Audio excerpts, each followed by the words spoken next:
from the agency's Near-Earth Object Wide Field Infrared Survey Explorer, in short, NEOWISE. Today's information and graphics can be obtained on the web at www.nasa.gov/WISE. We will have brief presentations from our presenters, then open it up for questions at our NASA centers and the phone bridge. Before we get started, let me introduce you to today's speakers. First up, Lindley Johnson, NEO Program Executive, NASA Headquarters, Washington. Amy Mainzer, NEOWISE Principal Investigator, NASA's Jet Propulsion Laboratory, Pasadena, California. Tim Sparr, Director, Minor Planet Center, Smithsonian Astrophysical Observatory, Cambridge, Massachusetts. And Lucy McFadden, Scientist, NASA's Goddard Space Flight Center in Greenbelt, Maryland. And with that, I'll pass it to Lindley to start us off. Thanks, Dwayne. Thank you all for tuning in to hear about our progress with the Near-Earth Object Observation Program.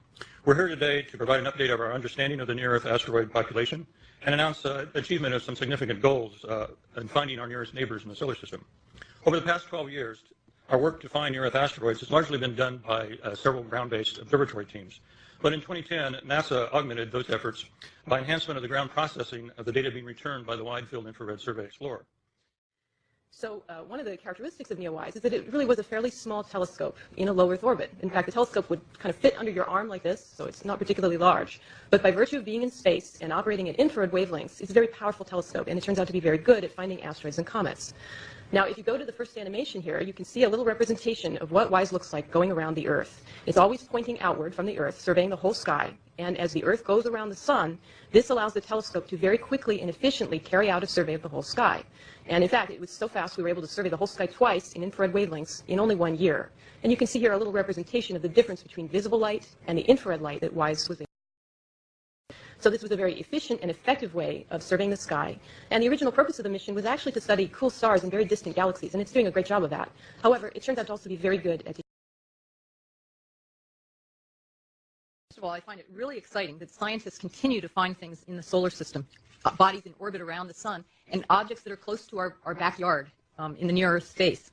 I want to congratulate the team for your successes, and I know from experience that in order to conduct a survey and to locate and discover new bodies from spacecraft missions requires a lot of planning, a lot of ingenuity, huge amounts of computing power, and then hours and hours, months of discussions with colleagues and poring over the data to validate the results.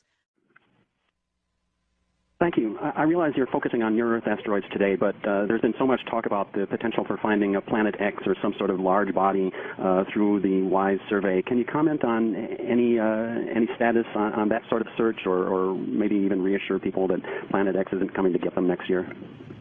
Yes, this is Amy Mainzer. I'm happy to answer this one. Planet X is not coming to get us. But we are looking to see if there are any other bodies in the outer part of the solar system with the WISE data. This is a very natural project for WISE. And so we're still working on it right now. We've obviously just returned a huge amount of data from the telescope. It's going to take us a long time to sort through. But the initial results are very promising. You may have seen earlier results where we've discovered a new class of very cool type of stars with WISE.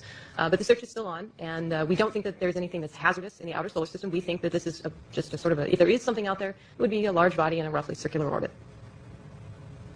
Our next caller, Denise Chow from Space.com. So when you say the initial results are very promising, the initial results are very promising. Anything else you wanted to say on that point? We've actually been able to confirm the discovery of 100 new objects that are these very cool stars called brown dwarfs. And so that's very similar to what people are interested in looking for. So we've actually found some of these that are relatively close to the Earth, but none of these are closer at this point than the nearest star to our solar system. So it's a good start, though. Today, NASA reveals near-Earth asteroid findings and implications for future research from the agency's Near-Earth Object Wide Field Infrared Survey Explorer, in short, NEOWISE. Today's information and graphics can be obtained on the web at www.nasa.gov/WISE. We will have brief presentations from our presenters, then open it up for questions at our NASA centers and the phone bridge. Before we get started, let me introduce you to today's speakers.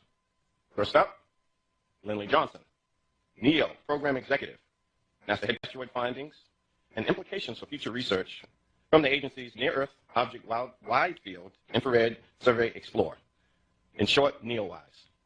Today's information and graphics can be obtained on the web at www.nasa.gov/WISE. We will have brief presentations from our presenters, then open it up for questions at our NASA centers and the phone bridge. Before we get started, let me introduce you to today's speakers. First up, Lindley Johnson, NEO Program Executive, NASA Headquarters, Washington. Amy Meinzer, NEOWISE Principal Investigator, NASA's Jet Propulsion